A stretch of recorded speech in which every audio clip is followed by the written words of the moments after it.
Doamnelor și domnilor, la știri, medicii veterinari au pichetat astăzi sediul Direcției Sanitar Veterinare și pentru Siguranța Alimentelor Gorj, nemulțumiți că nu le-au fost decontate serviciile prestate, dar și de faptul că nu au primit echipamente de protecție împotriva pestei porcine și a COVID. Medicii au anunțat că suspendă activitatea pe perioadă nedeterminată, timp în care va fi asigurată însă asistența de urgență pentru crescătorii de animale. Directorul DSV Gorj, Sorin Ștefănescu, spune că a încercat să deblocheze situația, astfel încât medicii să primească sumele pe care le solicită de la București. Știam că va fi ceva pentru că săptămâna trecută am primit niște notificări de la medicii veterinari de liberă practică referitor la faptul că îi suspendă activitatea. Nemulțumirea lor vine din faptul că nu și-au primit niște sume, respectiv o sumă de 10.000 de lei pentru fiecare CSV, suma aprobată prin niște acte normative. Noi am încercat să deblocăm situația, am avut un director economic la București. Promisiunea este că s-au găsit soluții și că acei bani vor veni. Din păcate, astăzi, la momentul la care discutăm, nu am primit ceva oficial. Ăsta este motivul pentru care colegii medici de liberă practică protestează. Am primit garanții că situația se va rezolva. Problema e că cu toții ne dorim să rezolve mai repede, pentru că și ei au foarte mult de lucru și noi avem o grămadă de alte lucruri de realizat cu ei și ar fi bine pentru toți să înceteze protestul. În ceea ce privește acordarea echipamentelor de protecție, Sorin Ștefănescu spune că medicii veterinari trebuie să și le asigure pe propria cheltuială. Nu sunt angajații Direcției Sanitar Veterinare, lucrează pe bază de contract cu noi, explică directorul DSV Gorj. Da, au o nemulțumire și legată de echipamentul de protecție, din câte am văzut, domnule inspector. Nu au primit suficient, nu au primit deloc. Echipamente de protecție trebuiau să și le procure singuri. Deci întotdeauna s-a procedat, ei trebuiau să-și procure materiale de protecție. Noi trebuia să le dăm formulare, nu s-a făcut niciodată, nu a fost situația să le oferim și materiale de protecție. Medicii de liberă practică nu sunt angajați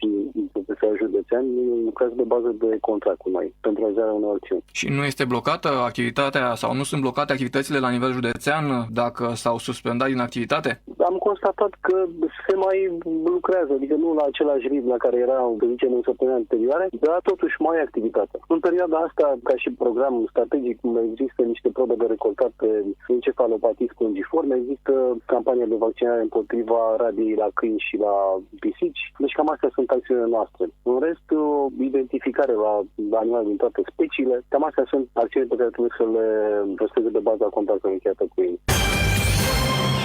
Fostul jucător de handbal al Energiei, Dan Ilieș, a demisionat din Consiliul Local Târgu Jiu la finalul săptămânii trecute, invocând o stare de incompatibilitate cu funcția de expert sportiv în cadrul clubului sportiv municipal. Numele fostului component al echipei de handbal Energia Rovinar fusese vehiculat pentru postul de viceprimar al municipiului. Primarul Marcel Romanescu a comentat astăzi că Ilieș ar fi putut ajunge viceprimar doar dacă PNL ar fi făcut majoritate de unul singur în Consiliul Local și nu alături de Pro-România, așa cum s-a întâmplat după alegerile din 27 septembrie. Eu cu Dan Ilieș lucrăm din 2016 împreună, înainte de a ajunge primarul municipiului Târgu Jiu. În afară de această colaborare pe care o avem de 4 ani de zile, a fost și prima persoană care i-am propus să devină directorul clubului sportiv municipal. La acea vreme, Dan mi-a spus ceea ce îmi spune și acum, că iubește prea mult copiii, că iubește prea mult sportul prin implicarea directă în această activitate. Nu neapărat că din poziția de director n-ar fi implicat, dar era clar că o parte din timp trebuia să o aloce și părții administrative. Și la vremea aceea, deși avea posibilitatea să se prezinte la concursul pentru ocuparea postului de director al clubului sportiv municipal, Dan mi-a spus că își dorește să participe la acest proiect la care a și pus bazele. Dan este cel care, împreună cu mine, care a pus bazele acestui proiect al clubului sportiv municipal, dar își dorește o altă poziție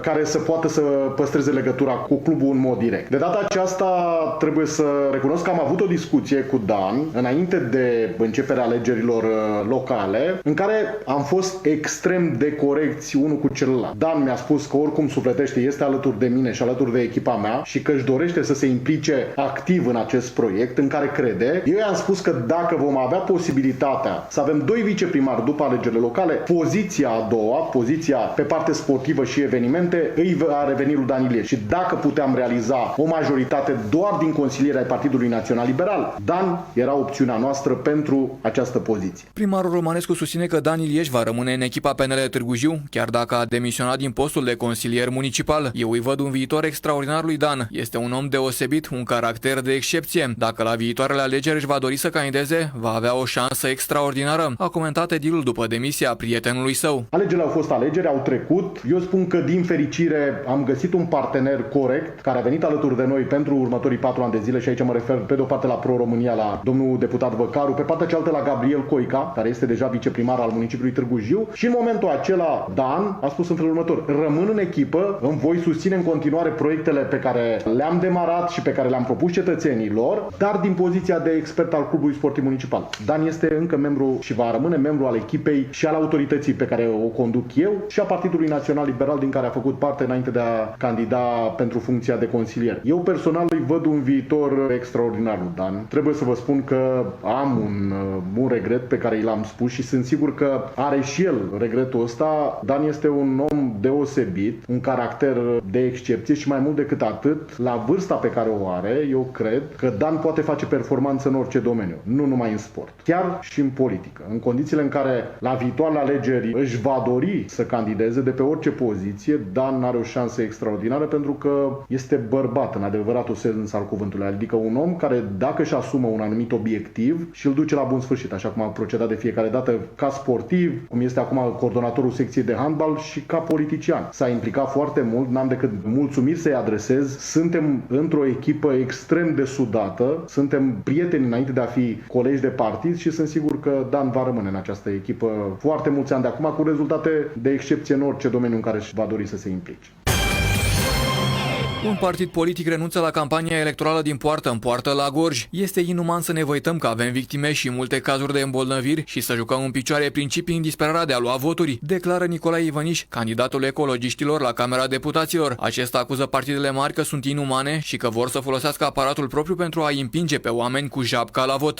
E puțin silă, să nu folosesc un alt cuvânt, vis-a-vis de această campanie electorală. Să știi că am discutat și cu colegii, noi am luat lucrurile foarte în serios. Vom refuza să ne manifestăm ca într-o campanie, adică să ne apucăm să expunem oameni, fiindcă, cel puțin, zic eu așa, cu preponderență în mediul rural, cred că oamenii unde stau mai păziți, mai singuri, le e bine, lăsați-i așa. Dacă mergem ca turmele peste ei pe acolo pe la port, riscăm să îi îmbolnăvim, fapt ce nu știu dacă e uman, lăsând-o încolo și de campanie și de tot. Prefer să rămân activ pe online, prefer să îmi dau un remember eventual acțiunile pe care le-am avut de-a lungul anilor și la ceea ce mă recomandă, prefer să merg la mass media, pe TV, pe radio, uite pe la voi, decât să recurgem la cea campanie clasică care, în opinia mea, la acest moment nu își are rostul. Este inuman, să știți, să ne văităm că avem victime, avem cazuri, avem îmbolnăviri și totuși noi jucăm în picioare și principii și tot în disperarea de a lua o mână de voturi. Eu personal, Ivan, mă lipsesc de așa ceva. Unii spun că